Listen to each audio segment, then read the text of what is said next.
My husband went to the bank every 15th of the month for 25 years. When he died, I discovered why, and I was left shattered. What I found in that safety deposit box exposed a web of lies that spanned continents. Every passport was a new identity, every photo a hidden family, and the letter he left confessed to a life of deception that I never imagined. But before we continue, make sure you are already subscribed to the channel and write in the comments where you are watching this video from. We love knowing how far our stories are reaching. The 15th. It was always the 15th. For 25 years of marriage, my husband Rajesh would leave the house at exactly 10 o'clock, 10 June. We were a team. At least that's what I believed. Rajesh was the man who held my hand through Ananya's birth, who supported me when my father passed away, who danced with me at her college graduation. How could I doubt him? He was devoted, or so it seemed. The last 15th of his life was no different. It was a humid October morning in Mumbai. He left as usual, waving goodbye from the car. I was in the kitchen preparing lunch when my phone rang. It was his colleague, voice trembling. "Priya bhabhi, Rajesh sir had an accident. A truck hit his car on the highway. Please come to the hospital immediately." My world stopped. I dropped everything, the knife, the vegetables, and rushed out, hailing an auto rickshaw. My hands shook as I dialed Ananya, who was at work. The hospital in Ontario was chaotic, doctors rushing, families wailing. When I arrived, Ananya was already there, her face pale. The doctor pulled us aside. "I'm sorry, he didn't make it. Massive internal injuries." Rajesh was gone. Just 52 years old, healthy, no vices. He exercised daily, ate home-cooked meals, and now dead in a senseless crash. I collapsed into Ananya's arms, sobbing. The shock hit like a wave, drowning me. The funeral was on a drizzly afternoon at the local crematorium. Friends, colleagues, relatives, all praising Rajesh as reliable, honest, a family man. I nodded through the condolences, accepting hugs and platitudes. But inside, I felt numb. Ananya was devastated. She was Daddy's little girl. I tried to be strong for her, but a strange unease gnawed at me. Why was he on the highway that day? The bank was just a 20-minute drive in the city. His colleague said he mentioned an errand after work, but it didn't add up. 2 days after the cremation, a knock at the door. It was the bank manager from State Bank of India, a middle-aged man with a sympathetic expression. He handed me a letter. "Mrs. Priya Sharma, my condolences on your loss. Mr. Rajesh Sharma was a valued customer. As per our records, you are the co-holder of safety deposit box number 927. The rental is paid through the year, but we need you to access and clear it at your earliest convenience." A safety deposit box? Rajesh never mentioned it. In 25 years, not a whisper. I stared at the letter, my mind racing. What could be in there? Family heirlooms? Important documents? Or something else? I called the bank right away. The assistant confirmed. Yes, the box was in both our names. I could access it tomorrow at 11 a.m. That night was torture. I paced our bedroom, opening drawers, flipping through his files. Everything seemed normal. Bank statements, tax returns, all organized in his neat handwriting. But something felt off, like a shadow in the corner of the room. Ananya noticed my restlessness. "Mom, what's wrong?" Besides, everything. I showed her the letter. She frowned. Dad never said anything about a box. Maybe it's for emergencies? We both tried to convince ourselves it was nothing. The next morning, I went alone. Ananya offered to come, but I needed to face this myself. The bank branch was sterile. Marble floors, air-conditioned silence. The manager greeted me warmly. "Mrs. Sharma, again, my sympathies. Your husband visited regularly, every 15th, like clockwork." Every 15th? Not just depositing salary? My stomach twisted, but I said nothing. She led me to the vault, a secure room lined with metal boxes. Using 2 keys, one hers, one from Rajesh's records, she pulled out box 927. it was heavier than I expected. You can review the contents in the private room. Take your time.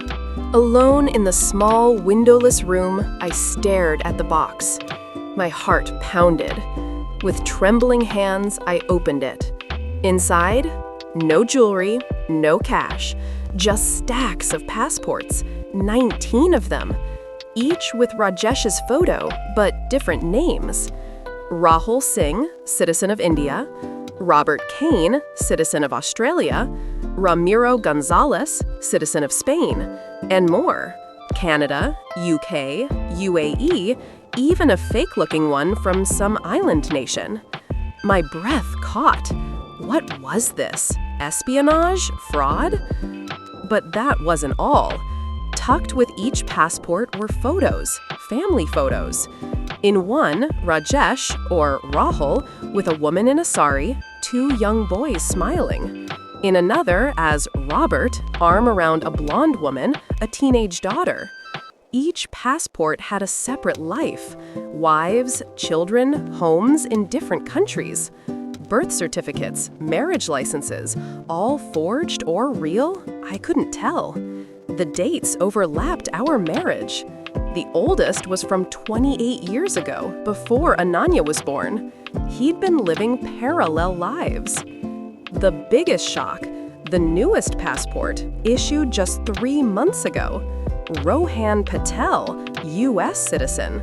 With it, a honeymoon booking to the Maldives for him and a woman named Elena Patel. Photos showed them laughing on a beach, her hand on his chest. It was recent. He must have taken a business trip for it. I felt sick.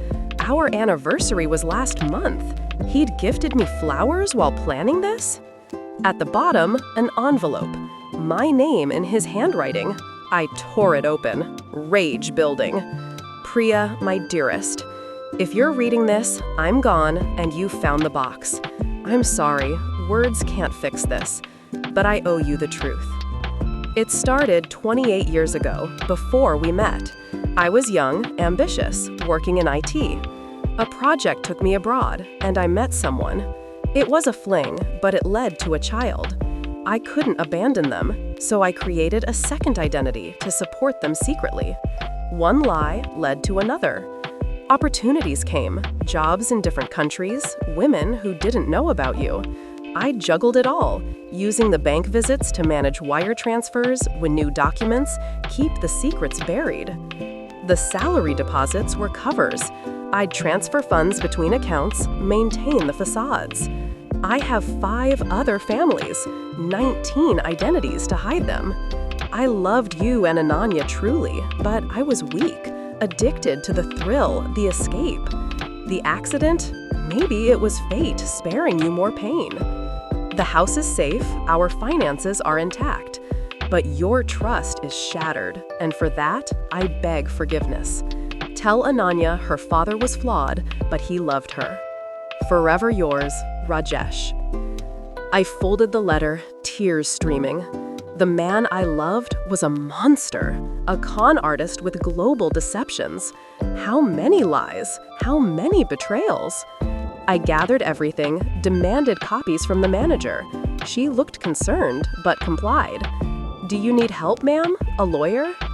When I got home, Ananya was waiting. Mom, what was in the box? I sat her down, showed her the passports. Her face crumpled. This can't be Dad. But it was. We cried together, our world in ruins. I contacted the police, froze accounts. The investigation revealed fraud, bigamy charges posthumously, but the damage was done. Months later, I'm rebuilding. Therapy, support groups. Ananya and I are closer, survivors. If your partner has unexplained routines, question them. Trust, but verify. Because sometimes the deepest love hides the darkest secrets. Front door that evening, the house felt wrong. Too quiet, as if it already knew. Ananya was sitting on the bottom stair in her school uniform, knees drawn up, clutching that wretched brown parcel against her chest like a teddy bear. "Mummy," she whispered, "the postman said it was for Daddy, but Daddy's—" She couldn't finish. None of us had said the word dead out loud since the funeral. I took the box from her trembling hands and carried it through to the kitchen. My fingers were strangely calm as I sliced the tape. Inside, 2 brand new Indian passports, crisp as fresh banknotes, both bearing my husband's photograph. Only the names were different. One read Vikram Malhotra, the other Arjun Rao. Same face, same crooked half smile that used to make my stomach flip. 2 wives' names listed as spouses, neither of them me. Ananya peered over my shoulder and made a small animal sound. "This can't be Daddy," she said, voice cracking. "Daddy wouldn't." But he had. That night, we sat on the cold kitchen tiles, the passports open between us like evidence at a trial, and we cried until there was nothing left but hiccups and the sour taste of betrayal. I held my daughter while she sobbed into my neck, and I whispered lies about how everything would be all right, because that is what mothers do, even when their own hearts are in ashes. The police were gentle, in that practiced way that makes you feel like a victim and a fool at the same time. They found the second flat in Pune, the second wife, pregnant, devastated, clutching her own set of matching wedding photos, the joint accounts I never knew existed, the life insurance policies that named children I had never born. Posthumous bigamy charges, they called it, a legal curiosity, cold comfort when you're burning. Months crawled by. I learned the vocabulary of the betrayed: forensic accounting, statutory disclosure, grief counseling, anti-anxiety medication that tastes like chalk. Ananya stopped sleeping. I found her at 3 a.m. Googling how to know if your dad was a liar.